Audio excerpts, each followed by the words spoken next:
Seedless జంబోనే ఇంకా చెప్పాలంటే. చూడండి ఫ్లవర్స్ ఎంత బ్యూటీగా ఉన్నాయో.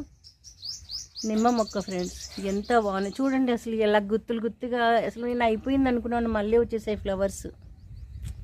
అసలు చిన్న మొక్కే అసలు ఎంత మట్టిస్తున్నాము, ఎంత పోషణ చేస్తున్నాము, ఇన్ని కాయలు వస్తాయి అర్థం కాదు.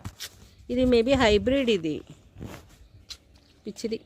చూడండి ఇక్కడ మళ్ళీ మొగ్గలు, ఫుల్గా మొగ్గలు. ఇక్కడ అన్నీ మళ్ళీ పిందెలు వేసేసాయి, ఇక్కడ అన్నీ పిందెలు వేసేసాయి. చూడండి ఇక్కడ ఆల్రెడీ కాయలు ఉన్నాయి, ఇంకా కాయలు ఎదుగుతూనే ఉన్నాయి. మొగ్గలు పిందెలు వేస్తున్నాయి చూడండి ఇక్కడ పిందెలు. ఇదైతే అసలు చెప్పాలంటే ప్రతి ఒక్కరి ఇంట్లో ఉండాలి ఈ మొక్క. సీడ్లెస్ నిమ్మ. ఏమో నా అట్లా సీడ్లెస్ నిమ్మ అంటారు, నాకు 2 సీడ్స్ కనిపించాయి. ఒకసారి ఒక దాంట్లో, ఒక దాంట్లో కనిపించాయి. మరి చూడాలి.